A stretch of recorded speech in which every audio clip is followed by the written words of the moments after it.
Hola a todos, ¿cómo están? Bienvenidos a la clase de la UP3.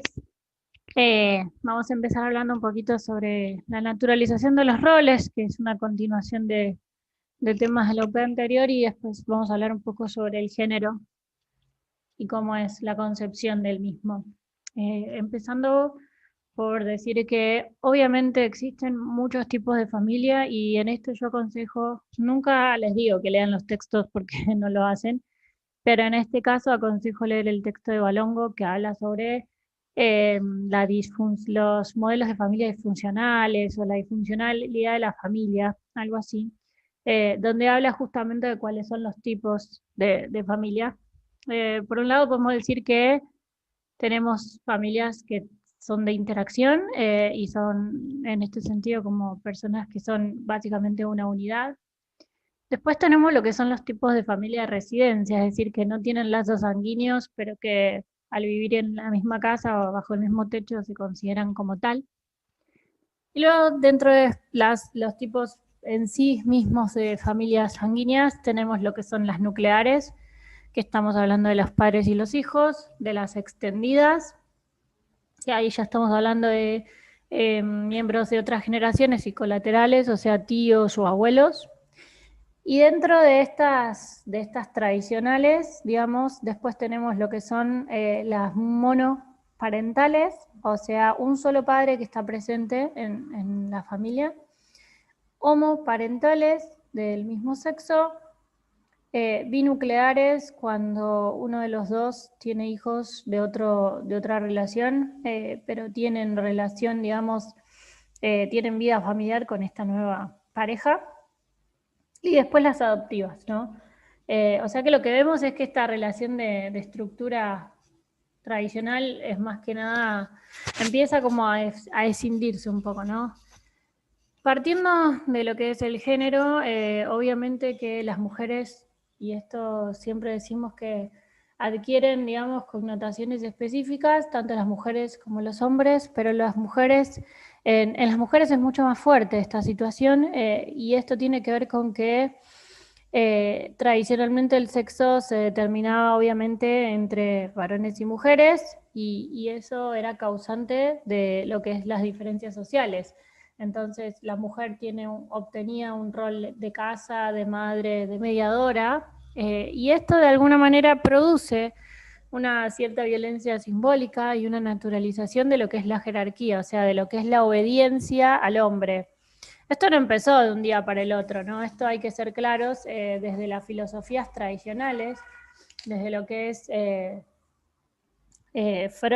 sí, antes, desde Foucault, Freud y mucho antes, ya teníamos pensadores y filósofos que hablaban de que la filosofía, o sea, el ser pensante, Platón lo decía también, el ser pensante era el ethos, era el hombre, y la mujer era la naturaleza, la cosa sensible, ¿no? Entonces esto lo que produce justamente es una subordinación, una coerción eh, 100% y una responsabilidad principalmente en lo que tiene que ver con el trabajo doméstico, ¿no? Entonces, esta cosificación, este vínculo que se le da a la mujer, reducida justamente a un objeto que es un reflejo del hombre, porque es un objeto para y por el hombre, eh, empieza a modificarse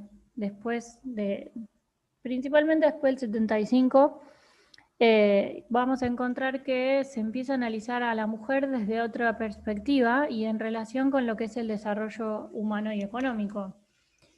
Eh, ¿Por qué? Porque la mujer no tenía espacio en los lugares públicos. Se busca, digamos, de alguna manera recodificar, o sea, con estas nuevas filosofías lo que se intenta hacer es que la mujer encuentre y se defiende un lugar desde la igualdad de los sexos, pero en el sentido de que, digamos, no que sea igual al hombre, porque si no estaría haciendo lo mismo, sino que como el cerebro, o sea, la teoría piensa de esta manera. Como el cerebro no tiene sexo y como todos, tantas mujeres y hombres tenemos cerebro, hay que pensarlo desde esa igualdad, ¿no? Entonces, lo que se busca es una fuerte construcción de la imagen femenina. Obviamente que hemos padecido en esto de que no tiene no tenía espacios públicos y que, bueno, hoy, por ejemplo, en Argentina se está discutiendo esta ley de paridad de sexos en los trabajos, o sea, en la política, por ejemplo, se intenta también que haya en las empresas, es porque, bueno, la mujer tiene sufre una violencia invisible de alguna manera, que es eso de la doble jornada, o que en trabajo y tiempo libre lo conocemos como la triple carga, ¿no? Por un lado tiene lo que es la función reproductiva, obviamente que la mujer es como la que tiene que tener el cuidado y la educación en cuanto a la nutrición, el saneamiento y la salud, y se le da un rol principal en eso. Una función reproductiva, pero como socializadora, buscando que los hábitos sean modificados a través de la educación hacia la mujer y que beneficie a todo el conjunto social, porque la mujer supuestamente va a ser la que sociabilice a esas nuevas conductas. Y como gestora en salud, entonces lo que se busca es facilitarle una participación en la comunidad, tomando más decisiones en los programas de salud. No es casual que todo lo que tiene que ver con los ministerios de salud siempre ha habido, tal vez no el ministro en sí, pero siempre en los, digamos, en los equipos de salud siempre hay más mujeres por este motivo también, ¿no?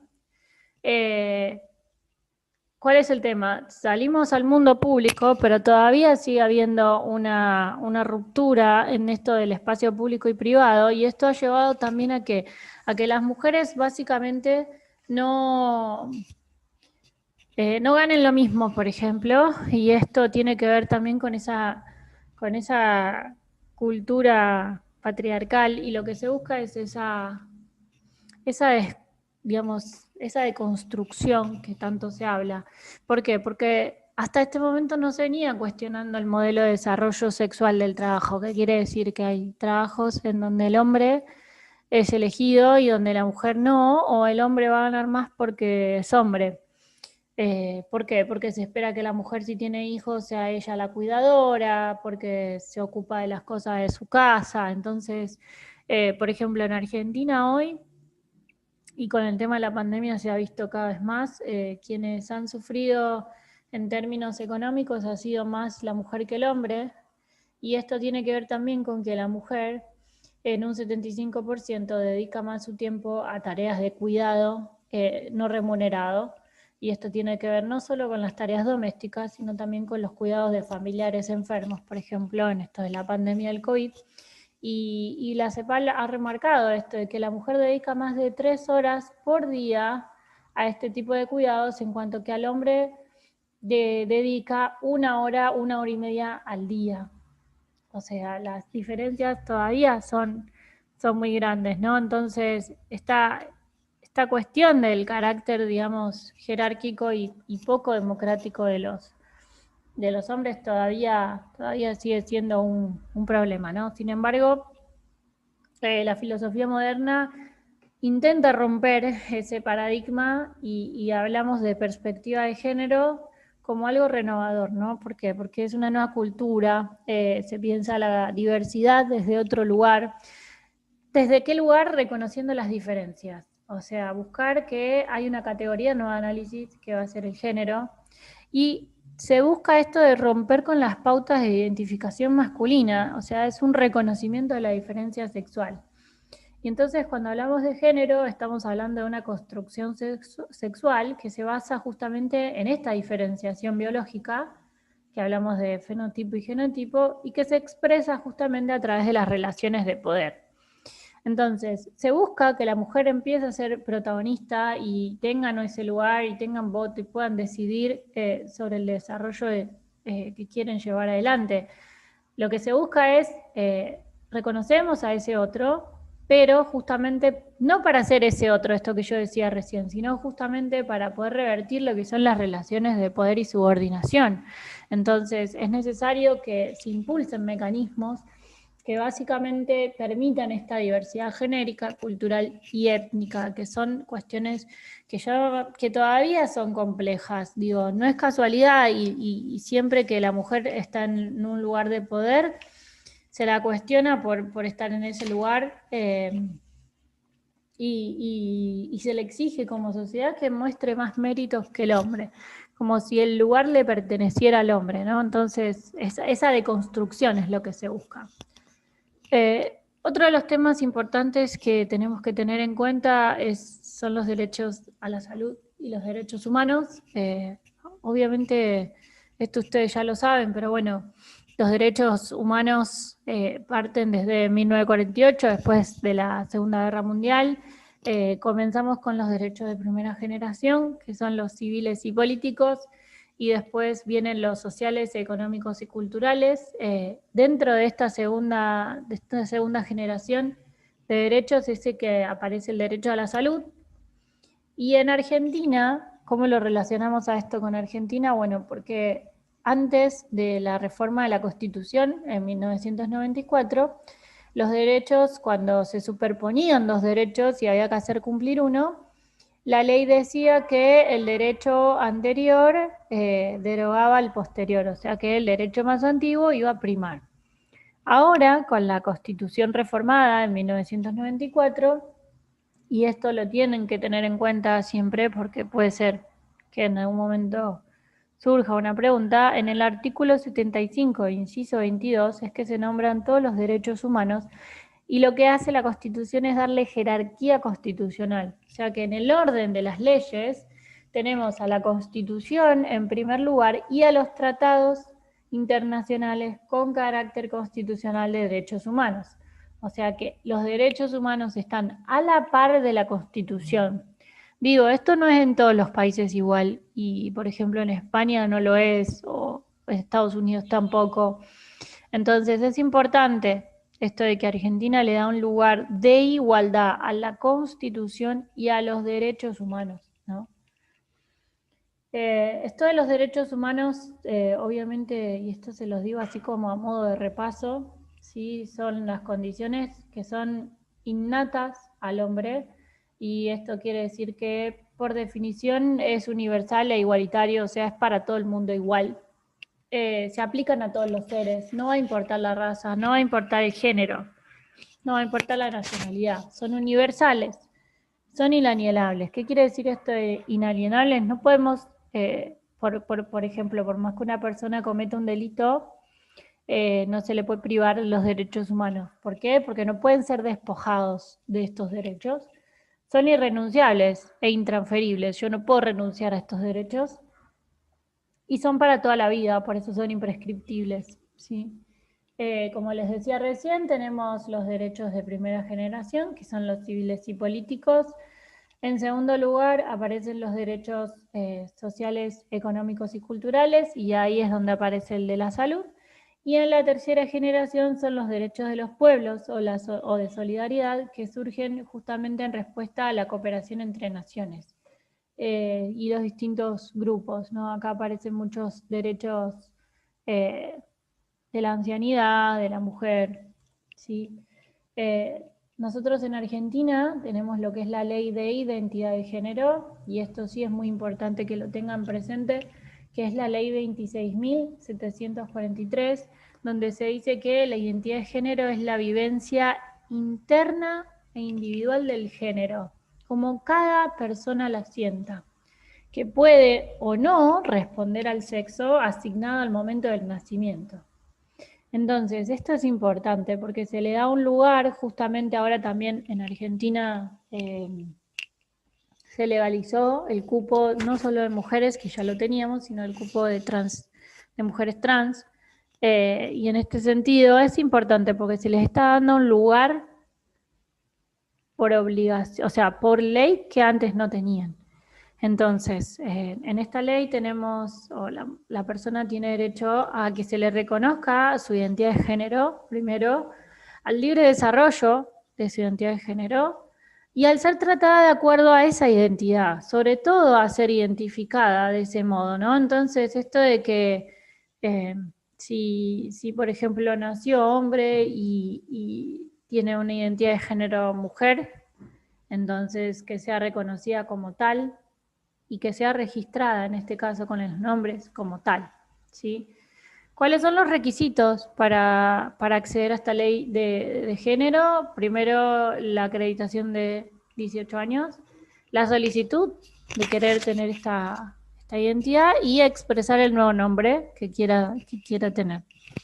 En ningún caso va a ser necesaria la intervención quirúrgica, o sea, uno puede ser identificado con otro sexo sin haber pasado por un quirófano, ni reasignación genital, ni total ni parcial, o sea, no hace falta que presente tampoco terapias hormonales, ni tratamientos psicológicos, ni médicos de ningún tipo, es presentarse mayor de 18 años, solicitar el permiso y presentar el nuevo nombre, nada más, nada más. Ahora, es importante que tengamos en cuenta qué es la identidad, ¿no? Porque decimos ley de identidad de género. Bueno, ¿qué es la identidad? Básicamente es que el individuo se proyecte de una manera social exteriorizando su personalidad individualizada. O sea, yo individuo tengo una identidad, tengo una forma de ser y la quiero expresar o necesito expresarla para con la sociedad. Ahora, ya el género es una construcción sociocultural. Esto que decíamos, que tiene funciones psicológicas y socioculturales. Y el sexo es lo que es natural, digamos, no se cuestiona en términos de que, bueno, se nació de uno o de otro, y después igual vamos a ver que existe esta teoría queer que aparece como la identificación no binaria, ¿no? Tenemos la ley que protege justamente los derechos de los niños y adolescentes, como la ley 26.061. Y esto es importante porque dentro de esta ley se habla en un marco, digamos, de legislaciones, y yo les anoté todas las legislaciones nacionales que tienen que ver con la educación nacional, con la prevención de trata de personas y asistencia a víctimas, con la prohibición de trabajo infantil, con la mayoría de edad a partir de los 18 años, y la ley 26.150 que habla de la educación sexual integral, la ESI, la famosa ESI que escuchamos mucho y que es fundamental porque parte justamente de la cuestión de la educación desde niños hacia adolescentes, de todo lo que tiene que ver con la sexualidad. No es solamente, a veces uno no entiende o no conoce y dice, ¿cómo le van a hablar de sexo a niños de 4 años?